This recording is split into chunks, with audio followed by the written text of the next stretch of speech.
My name is Melissa Ruiz. I am 38 years old and I am an entrepreneur, dance choreographer, owner of 2 different businesses.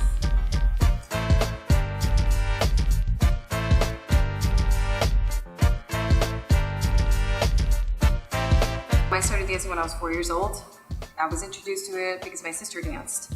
And I had a love for it. My mom just said that I lit up and it's been in my life ever since.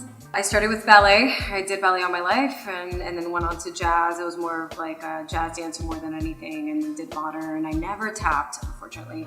And yeah, did pretty much every style. Hip hop kind of came a little bit later in my life. As far as choreography goes, I think by the time, when I was in elementary school, I was already choreographing and I just had a love for it. So I knew that that's something that I wanted to continue on. And I was given my first opportunity at 18 to teach professionally. And I just always knew that that was kind of my calling, and choreography was my thing. Obviously, my mother was a little hesitant, wanted me to finish at least, my college, and I just didn't, and so that was a concern. But supportive about what I wanted to do and my passion, absolutely. They were just a little afraid. The dance world has just become this beast at this point because of social media. So yes, I grew up, hip hop was non-existent. It was more of a jazz funk.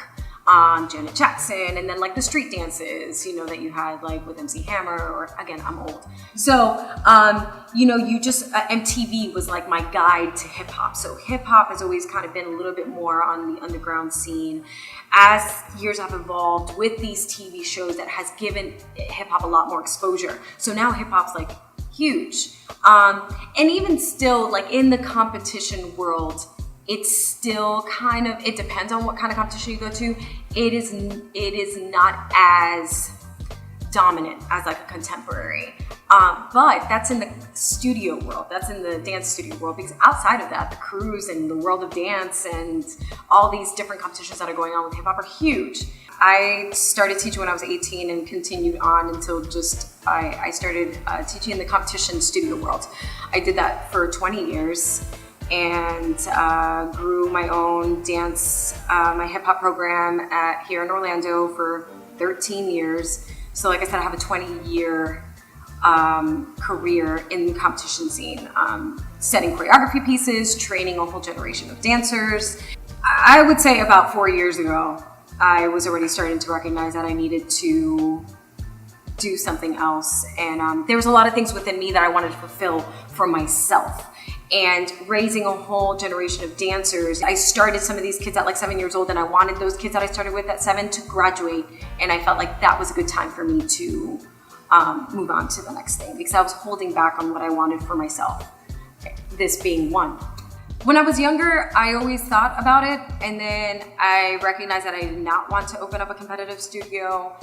It was really a friend that kind of said something to me that made me think, you know what, maybe a studio would be something I would want to do, but I don't want to do it in the competitive world. I want to do it differently. And for the longest time, when I first moved to Orlando, I recognized that Orlando needed a lot more within the community for professional dancers. It was really hard to find classes to take when you were already graduated high school.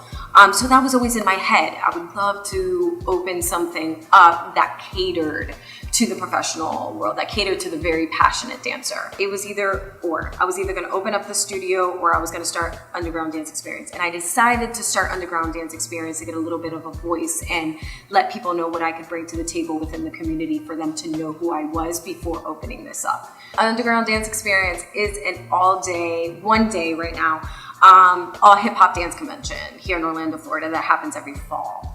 And it's just a convention of a full day of classes. It's split into 2 rooms, an intermediate and advanced level, and it's catered to the ages 8 and up. And it's just basically an opportunity for these dancers to learn from different choreographers, local and outside of Florida, but a lot of Florida. I'm trying to represent Florida as much as possible.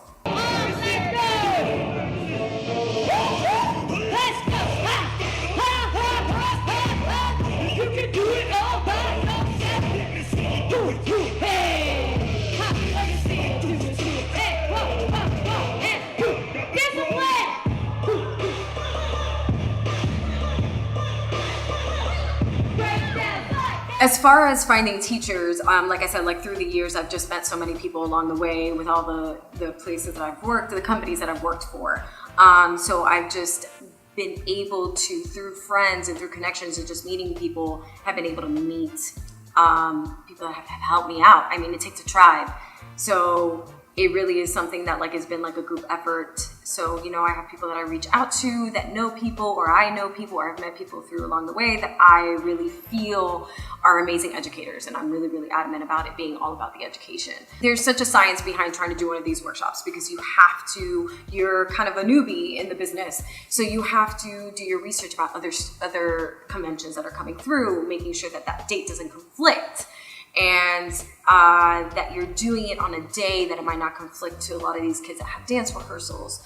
There is definitely a science behind trying to make sure that you have the right date and that you're not in the way of anything else that can potentially hurt your outcome. Because again, we're new, so you want to be able to give them an opportunity. So that's why we do it on Sundays.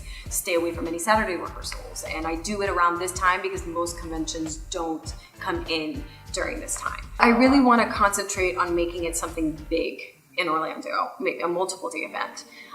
Whatever happens from there, I'm just kind of taking it slow and trying to see what comes about it. I don't necessarily have any plans to travel it. Now, with that said, that could change. But right now, I just want to focus where I have people from all sorts of different places coming to Underground Dance Xperience here in Orlando and putting Orlando on the map. So what's next? Oh, geez. What's next?